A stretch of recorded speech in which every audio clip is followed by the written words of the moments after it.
I just had a really cool interview with Rick Watson, meant to be a podcast, and the audio version only is going to be released in about 2 weeks. However, a lot of the topics that we covered I thought would be pertinent to what's going on right now, and I wanted to get it in everybody's hands as we're going through this challenging time where Amazon's only accepting FBA shipments that they deem as essential, and us non-essential sellers may be a little bit in a panic, and some moves that we could probably expect from Amazon in the very near future and why they are not bad things. Check it out.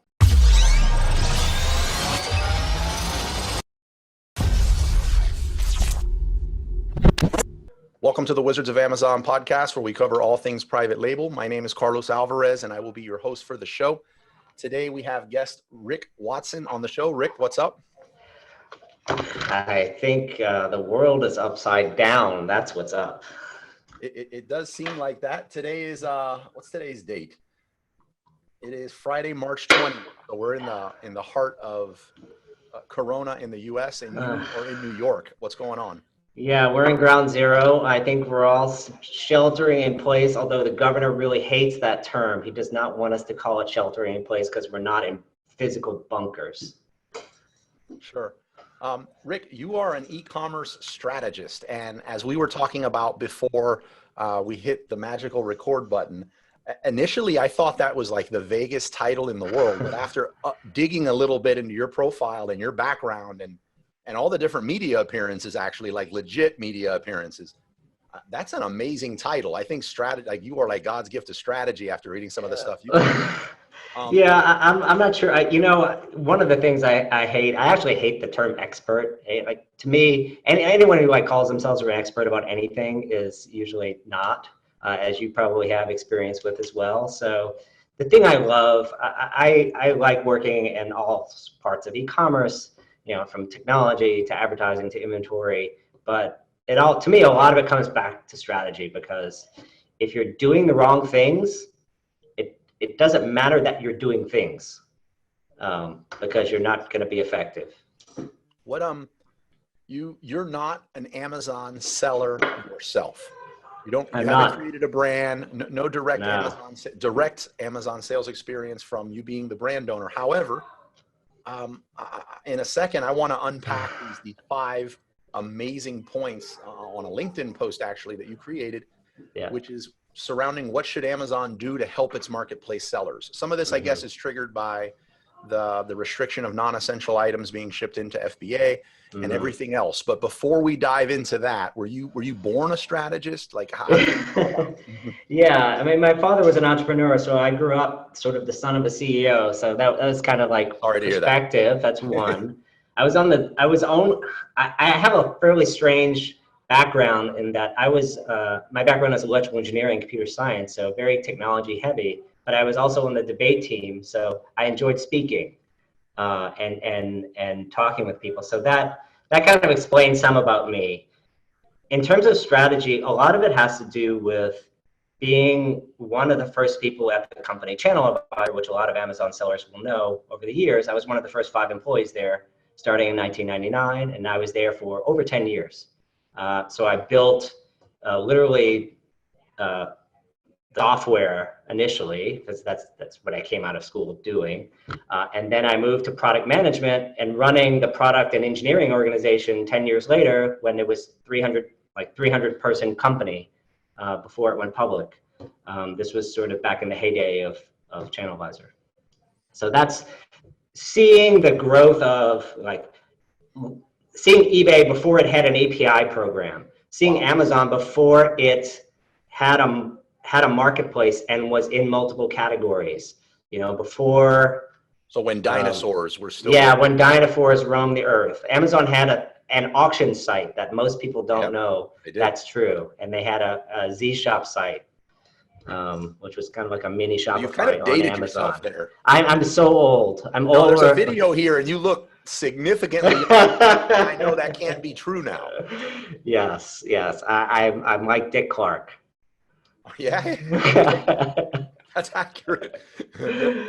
So what's your main focus now? Like, what do you work on now? What I've been doing now is, so about a year ago, I started my own e-commerce consulting firm, and I work with two types of companies. One is investors and management teams that are starting entirely new direct-to-consumer e-commerce initiatives. So usually this has to do with someone who's bought a brand or is at a big retailer or brand, and they're doing a lot of wholesale business, but they can't do some basic direct-to-consumer things. Like they may not have a website, or they have a very old one, or they can't ship eaches at all. And so as a result, everything that stems from that, the customer service experience and the logistics and the marketing, they just don't have a mindset for direct-to-consumer. And they know that the typical experience is that if you're in the wholesale business, you don't know anything about your customers, your margin is eroding because a lot of your brand customers are going direct. Amazon's taking your margin, and lots of other companies. And so you need to change your business to go direct to consumer, you just don't know how. And you can't call an agency because an agency they want people who already know what they're doing. And so basically I help them get from, I have some money and I have an idea, get me to the point where I can start servicing customers in a direct manner. In a profitable direct manner. Yeah, exactly. Yeah, that makes sense. And so from programming to e-commerce strategy, do you feel like anything on the programming side helped you do that, or did you pick up a lot of stuff at Channel Advisor? Yeah, I picked up a lot at Channel Advisor. I mean, Scott Wingo is one of the pioneers in e-commerce, and so I learned a ton from him over many years. He's even when he was at Channel Advisor, he was a multiple generation successful entrepreneur. And so just watching those guys and being around the same group of 10 to 15 core people for so many years, and I just always loved talking to sellers. And so from the beginning, Channel Advisor, basically Scott Wingo had the idea that big sellers are going to sell on eBay. And he had this idea in '99, and that wasn't a thing. Like IBM was our first customer. We had so many eBay sellers, probably only with I don't know, I can count a handful of them I still know and that are good friends of mine that are still on there. So many are not there anymore. As you know, marketplace is a really tough business. So after you've talked with so many sellers, you just start to get in their head and start to understand how they think, and touring warehouses and seeing the listing process and dealing with customer service and fraud and fakes and all those things. And so kind of going from Channel Advisor, the first thing that really sort of got me in the retailer mindset was when I was at barnesandnoble.com. I actually built their third-party marketplace, rest in peace now, but it was a thing for a time. This was in 2011. It was a big thing. It was in 2011. We actually got Wayfair as a seller. So we probably added about 1.5 million SKUs to the catalog.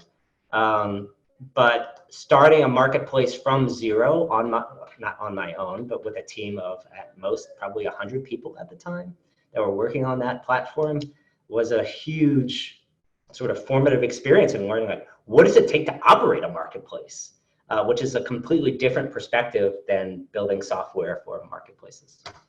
Okay, that makes sense. Let's jump into the meat and potatoes here on this post. I pride myself. I've been a full-time Amazon seller of a little over 14 years. Been really successful with it. It's the only thing I think that I'm really good at. That's great. And my wife would confirm. The other thing is, for about 9 years, I've had an agency that focused primarily on helping Amazon, the A to Z on Amazon, the whole gamut there. Primarily for brands and private label sellers. Now, I pride myself on thinking outside of the box, thinking several steps ahead. And this is the first time in 14 years that I just didn't see one thing, but I saw 5. And I wasn't thinking this. And obviously, this is you put this out there. None of this stuff has happened yet. So you could be wrong. So I make up a lot of things. That's what I say. No, but I love it. I love it. I love it. So I really think that some or all of this is going to be 100% accurate in the very near future. So I want I'm gonna go over each one. I'm Sure. looking at it. I'm looking at the post. Perfect. And I want to go over each one, not necessarily in any order, but this first one. What do you think? Yeah. So by the way, like, why did I write this? I had at least 2 or 3 people in the last week ask me the same question. And the question was pretty simple. Like, a lot of sellers are hurt. Amazon has, and Jeff Bezos is very public about saying that the third-party business is critical to our business. It is maybe the most important part of the retail part of Amazon. Amazon has many companies now. But it's probably more important than a lot of the other parts of retail of Amazon. And so should Amazon be doing something to help its sellers? And what will they be doing? Like, could you tell us, like, tell me, what do you think is going to happen there?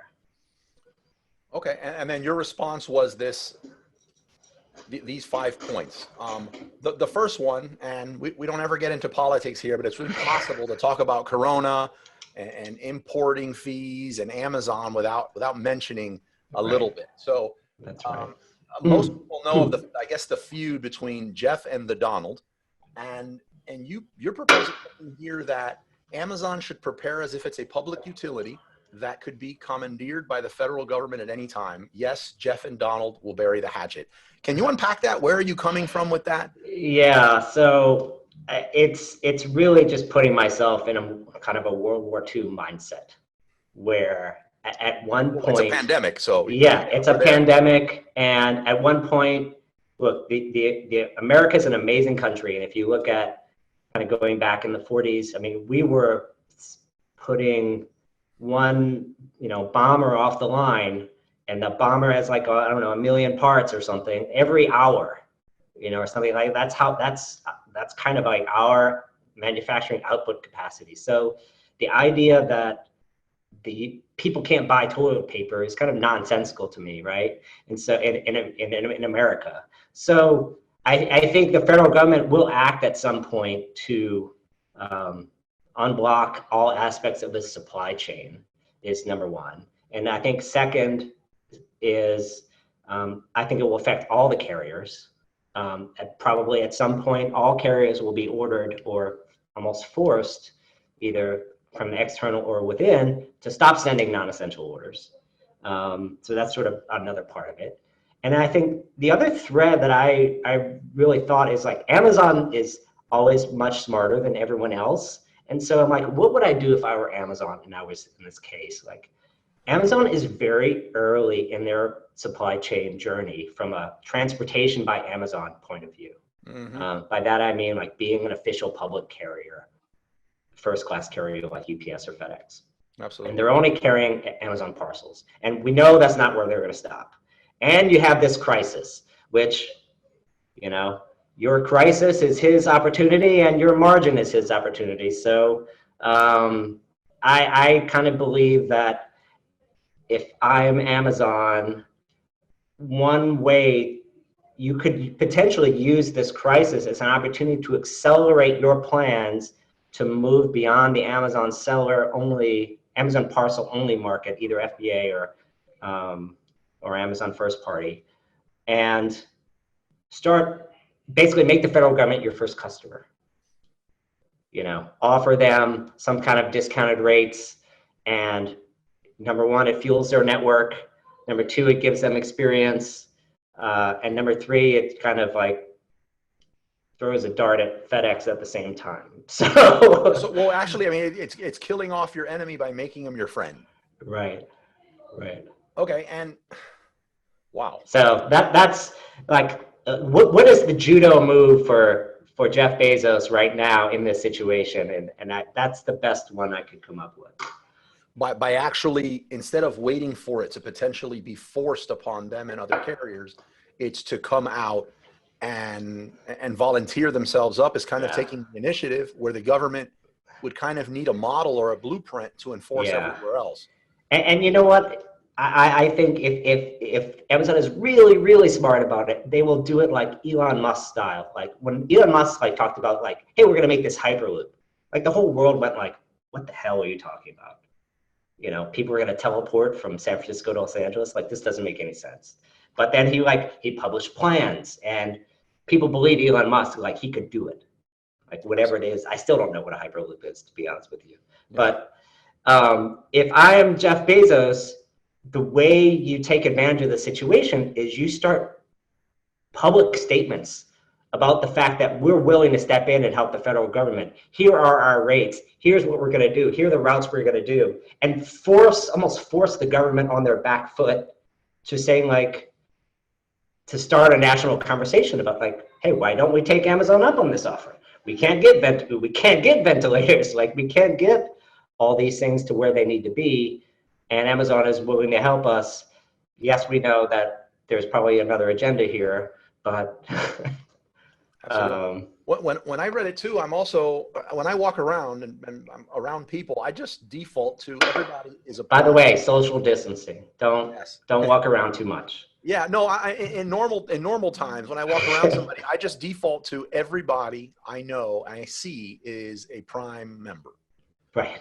They have a Prime membership. I just default to that. And now, the very few people that I'm around in this social distancing, I hear people say, I just got my Prime membership. That way I can get toilet paper. Right. But they see, people are converting to being Prime members now that weren't before because of this narrative, like you're saying, that they believe that's the only way they can get their toilet paper. Right. Which I think translates better for all sellers in the future, the more Prime members there are. So. Yeah, I agree with that. 100%. I thought that was brilliant. I agree 100%. The second one, with the slashing of FBA, they may relax Prime restrictions and ungate the seller-fulfilled Prime program that's their Prime assortment, so that their Prime assortment doesn't dwindle in non-essential categories. Yeah. Can you unpack that? Yeah, this came out of, I was quoted in an article last week from Business Insider, Eugene Kim there. Yeah, just a small mag, just a small play. Yeah, who just reached out to me a couple of times. And what he actually tipped me off that this was all happening with FBA being forced to be non-essential items or essential items, and thinking through what does that mean for Amazon, and particularly the consumer. I mean, the reality is the consumer, I think, immediately isn't going to notice any change. Right. I mean, other than the fact that it's Corona. But the fact that it's FBA, they're not going to immediately notice any change, because the reason is, I think a couple of things happen. Number one is the demand on non-essential items is starting to trail off and probably will continue to trail off. I think second is the smarter sellers started sending more products to Amazon. I have a couple of seller friends who are like, whoa, if the stuff really hits the fan, then if my employees may not be able to ship on time, and I don't want to lose my Prime status, let me ship extra stuff to Amazon. And so third is the demand for essentials went way up. And so Amazon, I think, to me, how I think Amazon did this is they looked at those three things together and they're like, this can't continue. We're in trouble. So we're going to focus on essentials. And so I think what it means for them, if they want to preserve, after the products in FBA now sell out, Prime is the linchpin for all the retail elements of Amazon, in my opinion. I mean, sure. Prime is Amazon from the consumer point of view, period, like end of discussion. And so if the value of Prime dwindles, that's a really negative thing for Amazon. And so how if I'm Amazon, like, what other options do you have? SFP obviously is a good option, and there's warehouse by Amazon, like if you put their software in your warehouse, or something like, or if they authorize 3PLs to be SFP on your behalf, right? Which I think several do. So it was really more about like maintaining selection and thinking what Amazon could do during this time to, I guess, help out sellers in some way, so that they could continue being in Prime and not negatively hurt them. Because some people are both. Many people are SFP and FBA. Right? Well, many people struggle. I mean, Prime, seller point of view, Prime, as you know, allows you to scale, allows a lot of people to enter into e-commerce without having ever touched boxing tape. Right. So, Right. so when I recently was interviewed on the Helium 10 Facebook group, Uh-huh. and that was my default. I mean, I came from that. Like before, Uh-huh. when they were pitching FBA, and I'm like, I'm not going to pay you to send inbound. You know what I mean?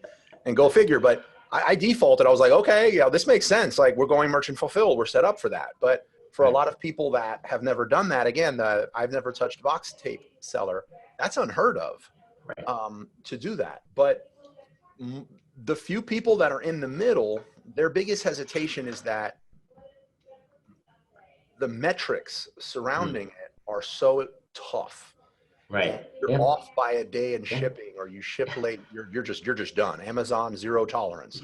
Well, what do you see? How do you see Amazon dealing with that portion of it?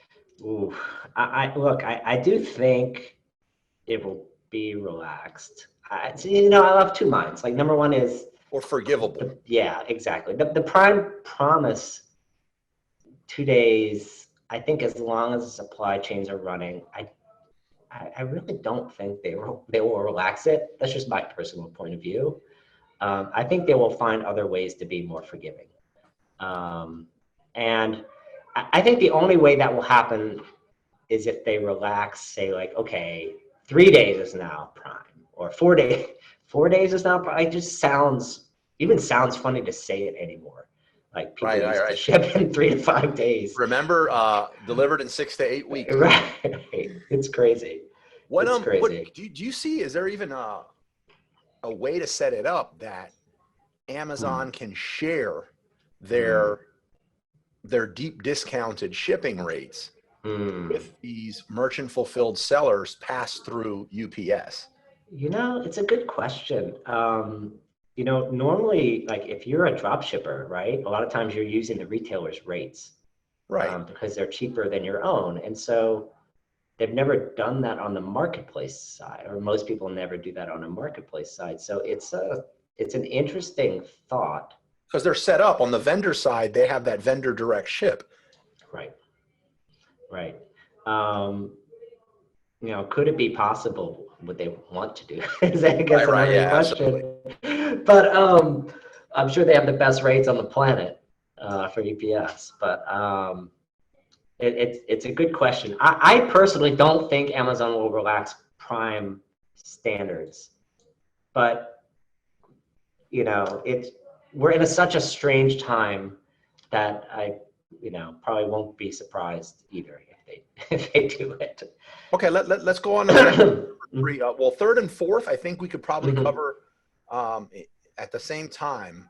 If I'm understanding them correctly, that is, 3rd, I expect them being Amazon. I expect Amazon to eliminate monthly seller minimums on the entry-level seller accounts. This is a no-brainer. And 4th, I do think Amazon will slash its marketplace success fee by 1/3 to ease the burden on sellers. 1/3, that sounds pretty specific. I don't know. Yeah, I thought I would just pick a number. And yeah, for the first one, it's just more about helping the little guys, like the smallest sellers. I thought that would have, who have the most numbers of sellers, Yeah, what do you mean by seller minimums? Seller minimums, what I mean is if you just sign up as a non-pro seller on Amazon, on the marketplace, you pay $29 a month or $39 a month. Yeah, the pro one is there's a monthly fee in addition to thing. But if you pay, if you don't do that, then so that's kind of what I mean. Just waiving those minimum fees, and I may even misread the rate card. So yeah, and the thing where you don't think Amazon will slash its market, well, you do think Amazon will slash its marketplace success fees. Does that mean the fees that Amazon takes away? Yeah, the 15% or whatever it is based on the category. Why would they do that? I think because it will make them seem human. is the short answer. So I think, ultimately Amazon, like marketplace is a profitable part of their retail business, and they can probably afford a few points of margin. here. I can see where that would go a long way, especially since a lot of newer sellers right now feel almost betrayed that are selling non-essentials, and they can't see past the pallet in their garage, so to speak. Right. And before, I mean, I never saw a move like this coming until it happened. Right. But when it happened, I thought it was genius, and I was like, "That's obvious." But at no point have I ever considered, like, if you're not suspended and you're in good standings, you can always ship to FBA if you have an account. Like, that was never in question. Whatever you had. Right. Yeah. And now there is. As long as I'm willing to pay the rates. As long as. Right. So I think that market, shaving some of that marketplace success fee definitely would earn some of that trust back from third-party merchants. Yeah, I think so. I think it would ease their burden a little bit. I mean, some people asked me if I thought they were gonna extend capital terms to sellers, for like inventory financing. I don't think Amazon has a program like that. I could be wrong. They have a program. Well, Amazon does have a lending program. That would be a whole other topic too. That exactly. Some sellers right now are like, look, I owe you, and they automatically pay themselves back from the disbursements. So some sellers now are kind of like, look, you're not letting me ship in for 2 weeks. Right. And yet you still want me to pay. So I don't know if it's going to gain any ground. I think there's, some merit there. Yeah. So Amazon could potentially expand its lending program, At first I thought like, oh, maybe Amazon isn't going to do anything. They'll just wait to see what the federal government does. And then, but that would make a very interesting post. So, right. This fifth and final one, before getting into the fifth one, why do you think Amazon picked 2 weeks? Like, how do you think that why 2 weeks? Do you think the 2 weeks will be extended? The 2 weeks for the not allowing new non-essentials. Yeah, I think no one knows what's going on. right? That's the only honest answer. Yeah, really, no one has a clue. Yeah. I'm thinking I'm preparing. Yeah. I think it's going to be long. I think it's going to be longer. You think what? I think it's going to be longer. They've even paused pantry right now, for this, the big bulky shipments. My guess is they don't have enough stock anyway. Yeah. So I see it extended, and that's why that first one that you mentioned, what is it? The second one about the seller fulfilled Prime program. I think that's when that kicks in. Yeah, I think so too. They need to figure out a way to keep their supply going for these items. And I think it's okay if selection is slightly down because buying is slightly down. But if it drops off a cliff, then that's a problem for them. Yeah, and for a lot of things that someone like one of those suction cup, hold your cell phone in the car things, like if a certain brand runs out of stock, there's like 50 more. Yeah, and that it kind of goes with my theory about Amazon Marketplace. Yeah, you are replaceable. I mean, that's like the motto of Amazon Marketplace. So if there's one less seller, Amazon is like, there'll be another one behind. Let's get into this fifth one. This is interesting. Fifth, I think Amazon's supply chain network will start being a vendor of the federal government. Watch this space. There's a deal coming here with his old enemy that the president will be able to take credit for. I think there's a lot of truth to that. Yeah. Well, first of all, look, I mean, politics aside, if the president can take credit for something, he will do many things that he said he would not do before. Correct. Any president. Any president, in particular this one. Yes. And so I think that's kind of the first point. The second point is, it seems like this whole Jedi I was surprised the Jedi contract is being reconsidered now. I'm not sure if somehow the Congress got it ahead of this or something, but Microsoft may not have this contract anymore and Amazon may be back in the running. Like, where did that come from? Right. Also, Trump has admitted, I think publicly, that he has talked to Jeff Bezos in the last couple of weeks. I heard that. What are they talking about? I don't know. So what do you see a deal looking like? Wow, it's a good question. I think they could be set up as a shipper of record from, in between these manufacturers of critical goods and all the outlets that need them, whether that's hospitals or nursing homes or cities or wherever. Amazon will set up sort of dedicated routes, almost like a public utility, like almost like, just think about it in like electrical grid terms. Like they become the people wiring the electricity generators to the neighborhoods, or to the homes, and they just set themselves up outside of the warehouses of the loading bays of all the warehouses and the manufacturers, as things roll off the assembly line right onto Amazon trucks, directly to wherever they need to go, so that New York doesn't run out of ventilators, or Miami doesn't run out of, medical masks, or, groceries hit the Kroger, or whatever it is. Yeah, there was a post this morning I saw. I'm assuming it's accurate. It was on Facebook, but I'm assuming it's accurate. And that was at the CDC. You said those things together, Facebook. Well, I have to nowadays, right? You have to say that. Right. Otherwise, we record this, we send it out, and I get hit with fake news. So I'm putting it out there like it sounded legit when I read it. Right. And that was that the CDC has said, look, in the absence of masks and protective gear like for this, that you should wear a bandana. Yeah. And it really emphasized the point, like that they're already sticking that out there to realize how critical the shortage would be for medical support for masks. Now, I'm wondering if, I don't know if this is what you're thinking, but the fifth one and the first one we covered about this deal. Yeah, they're kind of together, yeah.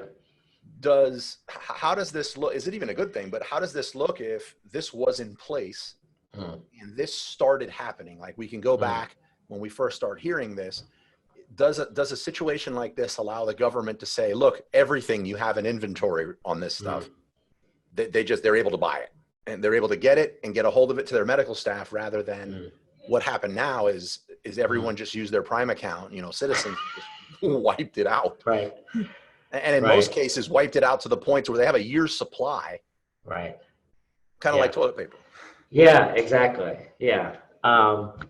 I think that's the case. I think you're not in a situation where you need to go through procurement anymore. You know what I mean? Right. You don't need to go through, logging into Amazon and trying to find a delivery window for yourself. Like stuff's just going to start showing up to all the essential places. And Amazon, I think in theory, their delivery network could be a big part of that. Yeah. And I think the other companies, I'm not saying other companies couldn't be a part of it too, or even it could go sideways, that to stick it to Jeff Bezos, Trump would do the opposite, right? Like UPS is the takes over the USPS during this crisis, and everyone else is locked out. I mean, that could happen. Yeah, no, but that's what we're talking about here. Like none of this has happened yet. But exactly. I think it's important to, hear this kind of stuff. And if you feel like, wow, I think there's some merit to that, make sure your business is ready for that scenario. Not to diminish my own points, but the whole counterpoint to all my points is that of all these retail leaders that Donald Trump put on the stage about 2 weeks ago, I think this Friday. None of them were Bezos. None of them were Bezos. Right. The number one retailer in e-commerce in the U.S. So it was fascinating, I think. Yeah, that was definitely it. I almost thought it was a snub. They had Walmart up there and a few others, but 100%. But nowadays that could be the very fact that means it's going to be Bezos. So it's the short answer is be ready. What advice do you think, or what quick strategy nugget could you drop out there to e-commerce sellers right now that have been selling for the last 3 to 5 years, and they have had this gravy train of ease in starting their solopreneur like business in e-commerce, and now regardless if this is cured tomorrow with the economy, we're looking at a tough road now. What's some strategy advice you can give? I'm always big on diversification, so I think diversify. There are a lot of Amazon sellers that if they started today, they could never repeat their business. Sure. Meaning that they've gotten a niche, that their items have history, they have reviews, they have, they're the top of the keywords. If they went in today with the same product, same strategy, there's no way they could rise above the fold. It's just a fact on Amazon today, how big it is. And so I think if the retail, even Andrew Cuomo, the governor of New York, used this like snow globe analogy for like the world. It's like when someone shakes up a snow globe and then it settles back down. Like, how would you make your business different? So I would say rethink, like number one is rethink everything. And I think in a direction of diversification. Like, what other channels did you never spend time on because you were so focused on Amazon? And that that was your gravy train. And you never, obviously everyone is cautious on Amazon because Amazon could white label your product and everything. I'll leave that to the side. But if you don't have your own brand, if you don't have your own store, if you aren't on more than one channel, if all these things, I think, go back to basics and developing your own customer base that you can market to yourself, that you have 100% control over. I think it's just good advice to revisit right now. Yeah, definitely. And I'd like to say that I definitely know what I'm doing when it comes to launching products on Amazon and my own brands, but you have some truth to it. There are portions of the success that my brands have right now that if I needed to do the same thing again with the same factory, same product, same PPC, Right. would not achieve the level that they are now. So things change and you change with them. Yeah. Rick, I want to wrap this up because we're getting towards the end of where I like to keep these relatively short. There was a lot to cover here. Two things I want to hit on is, or for you to share, is how do people get a hold of you? Yep. And the other one is, if you are a reader, what is your favorite book and why? Yeah, it's a good question. I always like one of my first technical books that I ever read was like William Gibson's Neuromancer, like an old sci-fi novel. And so I read it like very early on in my kind of childhood and just like thinking about like, what is this cyberspace thing? Like, what does that even mean? Neuromancer. Yeah, exactly. Neuromancer. So your sci-fi heads in the audience will appreciate the old I'm a sci-fi geek. reference. William Gibson is one of the originals. And in fact, a lot of the, Blade Runner and like all this stuff was, someone's going to debunk me, but later on, but I think it's based on that. So that's kind of one. And then how people get in touch with me. So I have a website. You can hit me up there, rickwatson.io. I'm on LinkedIn a lot. And you can hit me on there, search for Rick Watson e-commerce. I'll probably come up. And then my email is rick@rickwatson.io. So you can reach me there. Perfect. Rick, you've been amazing. I had a blast. This has got to be one of the funnest guest interviews on my podcast that I've ever had to date. So I really appreciate that. And I hope you stay super safe during this COVID-19 thing. All right. Thanks so much, Carlos.